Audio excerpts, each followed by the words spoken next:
नमस्कार दोस्तों। भारत में जब भी हॉन्टेड प्लेसेस की बात होती है तो सबसे पहले एक नाम का जिक्र जरूर होता है और वो है भानगढ़। माना जाता है कि भानगढ़ का किला भारत के सबसे हॉन्टेड प्लेस में से एक है और यहाँ आने से पहले लोग डरते हैं और कई लोग इस डर की वजह से आते भी नहीं हैं। ये तो दिन की बात है, रात में तो भारतीय पुरातत्व सर्वेक्षण भी यहाँ जाने के लिए मना करता है और इसी वजह से शाम 6 बजे बाद यहाँ जाने की मनाही है। लेकिन लोगों की दिलचस्पी यह जानने में होती है कि आखिर भानगढ़ में ऐसा क्या है कि वहाँ लोग जाने से डरते हैं और इसके पीछे क्या कहानियां हैं। साथ ही लोग वहाँ के दृश्यों के बारे में जानना चाहते हैं कि वहाँ कैसा माहौल है और वहाँ क्या क्या बना हुआ है। तो आज हम आपको बताते हैं कि भानगढ़ में क्या खास है और उससे जुड़ी बातें जिनके बारे में लोग जानना चाहते हैं। भानगढ़ राजस्थान के अलवर जिले में है। देखने में यह भी राजस्थान के दूसरे किलों की तरह है और काफी खूबसूरत है, लेकिन अब इसकी वो खूबसूरती नहीं है और यह पूरी तरह से खंडर हो चुका है। इस किले को 1583 में आमेर के राजा भगवंत दास ने बनवाया था और इस किले का भी जयपुर में आमेर के किले से संबंध है। कहा जाता है कि पहले यह भी अन्य किलों की तरह काफी खूबसूरत था, लेकिन बाद में एक श्राप की वजह से इसका ये हाल हो गया।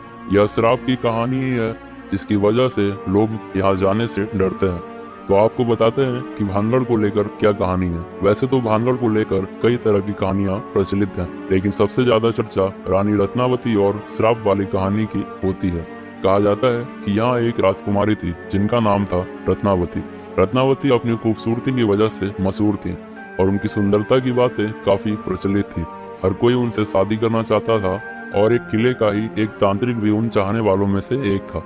लेकिन तांत्रिक ने रत्नावती को अपने तंत्र से उसे अपने वश में करने के बारे में सोचा। कहा जाता है कि रत्नावती एक बार इत्र खरीद रही थी और कई लोग कहते हैं कि रत्नावती की दासियां उनके लिए इत्र खरीद रही थीं।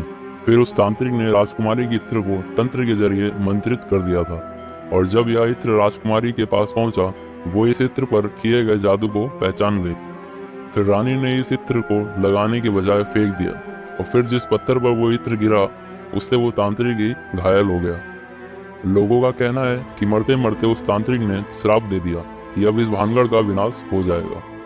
वहीं कुछ लोग कहते हैं कि राजकुमारी ने गुस्से में आकर ये श्राप दिया था। फिर कुछ दिनों बाद काफी अजीबोगरीब तरीके से भानगढ़ का विनाश हो गया। श्राप में कहा गया था कि यहाँ के लोग मर जाएंगे और वापस उनका जन्म नहीं होगा और आत्मा यहाँ ही भटकेगी और उसके बाद यहाँ ही आत्मा भटक रही है। इस वजह से जो भी यहाँ रात में रुकता है वो परेशान ही रहता है।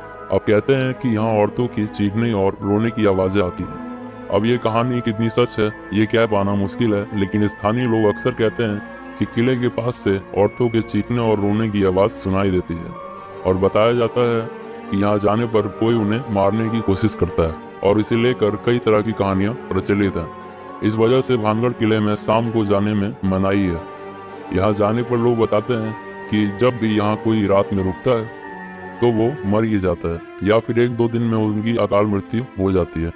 जैसे कई लोग एक्सीडेंट में मर जाते हैं, इसलिए इन प्रचलित कहानियों की वजह से लोग यहाँ रात में नहीं रुकते हैं और सूरज अस्त से पहले ही यहाँ से चले जाते हैं। इस किले में प्राचीन द्वार, बाजार, हवेलियाँ, मंदिर, राजमहल, छतरिया, मकबरा आदि हैं और किले में घुसने के लिए 5 दरवाजे हैं। साथ ही कई मंदिर हैं जिनमें गोपीनाथ, सोमेश्वर, मंगला देवी एवं केशव राय मंदिर है जो नागर शैली में बने हुए हैं।